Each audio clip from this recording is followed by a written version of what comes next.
नमस्कार, तेज हरियाणा से गुरविंदर पन्नू। खारे पानी में झींगा की खेती किसानों के लिए वरदान साबित हो रही है। ऐसे में आज हम आपको हरियाणा की राजनीति में नर्सरी कहे जाने वाले गांव चौटाला से 28 साल की उम्र के उस युवा किसान की कहानी बताएंगे जिसने झींगा में महज 2 सालों में एक ऐसा कीर्तिमान स्थापित किया है जो आज किसानों के लिए मिसाल बना है। दरअसल करण सहारण, जिसने 28 साल की उम्र में पिछले 2 सालों में झींगा की खेती में करीब 28 लाख रुपए का मुनाफा कमाया है। किसान परंपरागत खेती को छोड़कर अब खारे पानी में झींगा की खेती कर अधिक मुनाफा कमा रहे हैं। ना सिर्फ अब पशुपालन की तरह खेती के साथ साथ झींगा फार्मिंग एक व्यवसाय के तौर पर देखी जा रही है, बल्कि हरियाणा और केंद्र सरकार की ओर से इसमें वित्तीय सहायता भी किसानों को उपलब्ध करवाई जाती है, जहां पर अब कम लागत में उस परंपरागत खेती को छोड़कर किसान झींगा फार्मिंग की ओर अग्रसर हो रहे हैं। आज हम आपको कहानी चौटाला के 28 साल की उम्र के किसान करण सहारण की बता रहे हैं, जिसने एक झींगा फार्मिंग में एक नया कीर्तिमान स्थापित किया है। दरअसल करण बताते हैं कि उनके पिता की बदौलत उन्होंने इस झींगा फार्मिंग में कदम रखा और आज तक पीछे मुड़कर कभी भी देखा नहीं। शुरू में सन 2020 में 1 एकड़ में उन्होंने 11 लाख की लागत से एक ही कल्चर तैयार किया, जिसमें 3.5 लाख का मुनाफा हुआ। फिर 3 एकड़ में से बढ़ाकर किया तो 18 लाख रुपए लागत आई, तो इसमें 10 लाख का मुनाफा हुआ, जिसमें कुल झींगा 28 लाख रुपए का बिका, और ये भी सिर्फ उन्होंने एक ही कल्चर लिया। फिर 5 एकड़ में जिसके ऊपर 18 लाख से ज्यादा का खर्च यानी कि लागत आई, और इसमें भी 13 लाख रुपए से ज्यादा की जो इसमें मुनाफा किसान को मिला। सबसे बड़ी बात है कि करण ने खुद अपनी मेहनत के बल पर हर बार एक ही कल्चर यहाँ से लेना मुनासिब जो समझा है। करण बताते हैं कि इसमें कोई भी मुश्किलात नहीं है, बल्कि किसान को कुछ संयम के साथ, सूक्ष्म दृष्टि के साथ जांच पड़ताल करते रहना चाहिए, और झींगा फार्मिंग आज के वक्त में एक सबसे बड़ा मुनाफा देने वाली खेती बन चली है।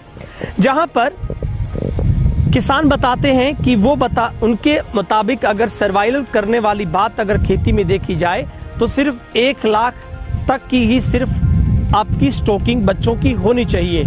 और आज किसान की तरफ से हार्वेस्टिंग करवाई गई है, जिसमें उनका पहला कल्चर है, और इसके अलावा भी वो करीब 4 लाख रुपए का इससे पहले एक कल्चर दिल्ली में खुद जाकर बेचकर अपना मुनाफा कमा चुके हैं। वो गुरुग्राम में लॉकडाउन के बाद अपने खेतों में संभाल करने लगे, और अब 33 ग्राम का जो झींगा 1 पाउंड से जो उन्होंने 36 ग्राम में, जो उनके 36 और 33 ग्राम के झींगा की आज हार्वेस्टिंग हुई है। तो निश्चित तौर पर यह किसानों के लिए एक सबसे बड़ी मिसाल के तौर पर करण ने अपनी एक पहचान स्थापित की है। और आज हरियाणा के डबवाली के पंजाब सीमावर्ती, राजस्थान सीमावर्ती गांव में भी झींगा की खेती शुरू हो गई है, जहां पर किसान अब परंपरागत खेती जो कि एक जुए की तरह और खर्च में किसानों को बोझ देने वाली खेती को छोड़ अब किसान श्रिम्प फार्मिंग की ओर आगे बढ़ रहे हैं, जिसमें शेड्यूल कास्ट और महिलाओं पर हरियाणा सरकार केंद्र के साथ मिलकर 60% की सब्सिडी भी देती है, और सीधे तौर पर किसान को 40% तक की सब्सिडी वित्तीय सहायता के तौर पर दी जा रही है। जहां पर अब झींगा फार्मिंग की ओर किसान तेजी के साथ अग्रसर हो रहे हैं। एक और जहां किसानों को परंपरागत खेती में अब मुनाफे से ज़्यादा खर्चे का डर सताता है, तो वहीं पर झींगा फार्मिंग जो कि एक वरदान साबित हो रही है। चूँकि यहाँ का ज़मीनी पानी नीचे जाना और उसमें गुणवत्ता का ना होना, ऐसे में झींगा फार्मिंग किसानों के लिए एक नए चमत्कार के तौर पर उभर कर सामने आई है। महज 2 साल की झींगा फार्मिंग में एक नया कीर्तिमान स्थापित करने वाले 28 वर्ष की उम्र के युवा प्रगतिशील किसान करण सहार मेरे साथ है, उनसे बातचीत करते हैं। सबसे पहले करण, आपका बहुत बहुत तेज हरियाणा पर स्वागत है। थैंक यू, आपका भी। करण, सबसे पहले जानना चाहूँगा, क्या आपने स्टडी में अब तक किया और कैसे आपका मन झींगा फार्मिंग में आने का आपका मन बना? एक्चुअली मैंने बैचलर्स करी थी फॉरेंसिक के अंदर और बाहर ही पढ़ा लिखा था मैं, मतलब गुड़गांव दिल्ली में ही पढ़ा था। लॉकडाउन लगा तो उसके बाद गांव में वापस आना हुआ। यहाँ पे वापस आए तो फिर मेरे फादर ने ये काम मेरा चालू करवाया। उनके फ्रेंड हैं, हम तो डिप्पी भैया बोलते हैं उनको, एक गुरदीप है, वो काफ़ी टाइम से कर रहे थे, 4-5 साल से। उनके साथ जोड़ा और फिर मैंने भी, उन्होंने थोड़ा बोला कि करते हैं, फिर करवाया। 1 एकड़ से मैंने चालू किया। शुरुआत मतलब आपने सिर्फ 1 एकड़? हाँ जी, 1 एकड़ से। हाँ, पहले मेरे को सीखना था, उसके बाद मुझे मतलब कुछ अगर लगता है बढ़ाना चाहिए, नहीं बढ़ाना चाहिए, उसके हिसाब से। करण भाई, किसान सीधे तौर पर समझना चाहते हैं, आप उनको दोनों चीज़ें बताएं, लागत में क्या होता है, मुनाफे में क्या आता है, क्योंकि ये कन्फ्यूजन बहुत बड़ी है किसानों की। सच में बताना, कितना आपको लागत सबसे पहले 1 एकड़ पर आई, कितनी मेहनत करनी पड़ी, कोई डर भी था आपके मन में, कितने आप अपने आप को सिक्योर मान रहे थे? जब पहले 1 एकड़ किया था तो आप मानो कि मेरे 10-11 लाख रुपए तो लग गए थे सारा सेटअप करने के अंदर ही, क्योंकि पॉन्ड प्रिपरेशन होती है, लाइट का होता है, उसके बाद आप अप्लाइंसेस लेके आते हो, इक्विपमेंट्स यूज़ करते हो, बोरवेल करवाते हो, बहुत सारा खर्चा होता है। आप 10-12 साल का, आप मतलब 10-12 लाख का आप लगा लो, लगता ही लगता है। वो मेरा पहली बार में पूरा हो गया था। ठीक है, तो बराबर हो गया। अगले साल जब मैंने किया तो मेरे को 3.5-4 लाख रुपए 1 एकड़ पे एक बार में बच गए थे, सिर्फ एक कल्चर में? हाँ, एक कल्चर में। बाकी बिक्री जो हुई है वो तो 12 लाख की दिखा दूंगा, बट मेरी लागत जो है वो 5 से 6 लाख रुपए लग जाती है आराम से। बिजली का भी लगता है, फीड का भी लगता है, सीड का भी लगता है, लेबर का भी लगता है, हर चीज़ का लगता है। तो ऐसे करके 3-4 लाख रुपए बच गए थे। उसके बाद से मुझे लगा भी ऐसी कोई फसल अपने तो मैंने देखी नहीं कि भी 1 एकड़ में इतना पैसा देती हो, कोई बाग भी नहीं देता, नहीं देता ना, नहीं देता। हाँ, तो फिर और क्या चाहिए। ठीक है, तो फिर आपने इसको आगे बढ़ाया? हाँ, फिर मैंने देखो 1 से 3 करे, 3 से 5 करे, अब मैंने 8 कर लिए। ठीक है, अभी इस बार से आपने 8 और कर दिया। हाँ। तो भाई, अब तक आप 5 एकड़ में टोटल कितनी लागत आई और कितना मुनाफा? देखो, मैंने कैलकुलेट करा है, मेरे को 28 लाख रुपए बच गए 2 साल के अंदर, 28-30 लाख रुपए। इसमें सिर्फ लागत को हटा के सिर्फ मेरा प्रॉफिट है ये। ऐसे अगर आप सेल की बात करो तो सेल तो फिर 1 पॉइंट 12 से 13 लाख रुपए, कभी 10 लाख का भी गया है, कभी 12 लाख का भी गया है, से जाता रहता है। अभी जो बहुत सारे युवा किसान हैं, जो लोग मतलब परंपरागत खेती को छोड़कर मूव झींगा में करना चाहते हैं, क्या लगता है ये सुनहरी अवसर है बिना सोचे समझे? हाँ, इंटीग्रेटेड फार्मिंग के लिए बेस्ट चीज़ है ये। अगर आप पढ़े लिखे हो और कुछ चीज़ें नई चीज़ सीखना चाहते हो तो ये बेस्ट है मेरे हिसाब से। तो इससे अच्छा क्या काम है।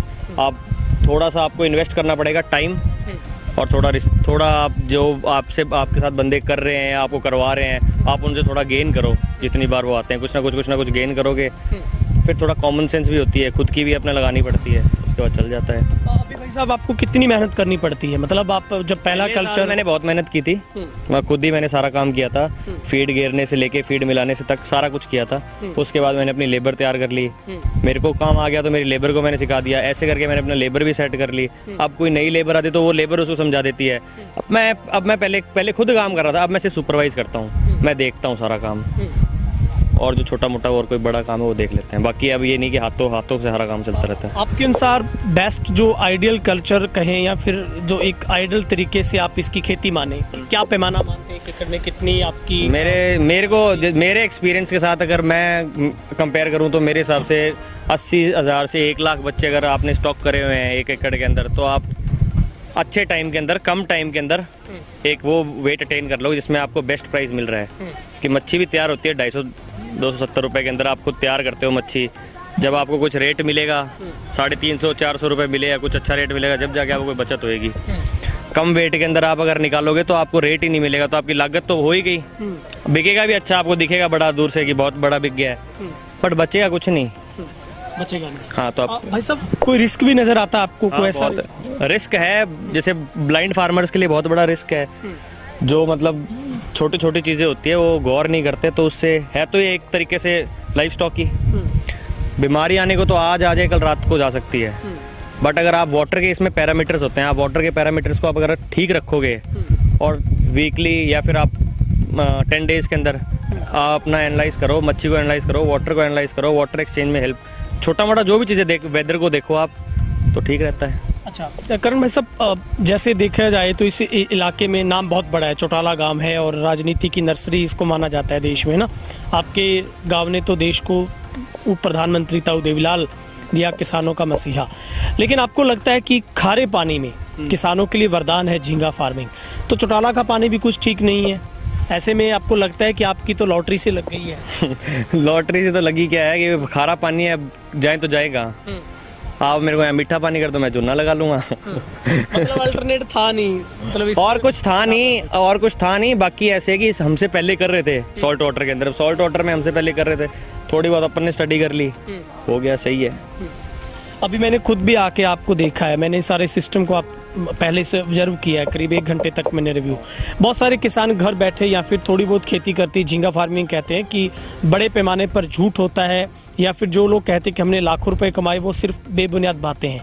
लेकिन मुझे यकीन होता आपकी बातें सुन के, आप उन किसानों के लिए क्या उनका वहम दूर हो सकता है वो अगर इस और देखो, आपको ना सरकार भी इसमें मदद करती है, ऐसा नहीं है कि आपको सरकार मदद नहीं कर रही है। आप हमारे सिरसा के अंदर जो जैसे डीएफओ हैं उनके थ्रू भी, और बाकी आप और भी सरकारी बंदों से आप बात कर लो, चाहे आपको सब्सिडी मिल जाती है, सब्सिडी भी मिलती है आपको। और जैसे जो फीड के डीलर्स हैं अलग अलग हैं, आप उनके अलग अलग डॉक्टर्स आए हैं, टेक्नीशियंस हैं, आप उनके साथ थोड़ा टाइम स्पेंड करो, आप उनसे थोड़ी चीज़ें सीखो, फिर आप खुद अपने पॉइंट पे अप्लाई करो। With experience you will gain. ऐसा नहीं है कि मतलब एक दिन में आप सीख जाओगे, आप 1 साल में आप सीखोगे कुछ, अगले साल कुछ और सीखोगे। तो मेरे को भी 2 साल हुए, तो मैं तो ये नहीं बोलता कि मुझे सारा कुछ ही आ गया, बट मुझे ऐसा लगता है कि मैं झींगा पाल सकता हूँ। 2 साल बाद आप मिलो तो क्या पता और भी अच्छा कर लें। ठीक है, बहुत बहुत शुक्रिया आपका, और आपको बहुत बहुत शुभकामनाएं। धन्यवाद जी, धन्यवाद। तो ये थे हमारे साथ युवा प्रगतिशील किसान जिन्होंने झींगा फार्मिंग में महज 2 सालों में कड़ी मेहनत के बलबूते पर उन तमाम किसानों के लिए एक नई राह दिखाने का काम किया है, जो लोग हर बार उसी परंपरागत खेती के साथ हर बार कर्जे का बोझ और ऊपर से चिंता, मौसम की मार और कीट पतंगों के साथ साथ रसायनों का अत्यधिक उपयोग करना, सब चीज़ें खतरे से खाली नहीं है। लेकिन ऐसे वक्त में जब आपका ज़मीन का पानी भी ठीक नहीं है और आपके पास पर्याप्त साधन भी नहीं है, तो ऐसे में झींगा फार्मिंग को अपनाना किसानों के लिए एक मुनाफे का सौदा तय हो रहा है। फिलहाल इस खेती बाड़ी से जुड़ी जानकारी में इतना ही। तेज हरियाणा पर लगातार आप खेत खलियान के तहत हमारे खेती से जुड़ी हर वो जानकारी हम आप तक पहुंचाते हैं। इस वीडियो को आप ज़्यादा से ज़्यादा शेयर कीजिएगा और कमेंट सेक्शन में जाकर अपनी राय भी जरूर रखिएगा।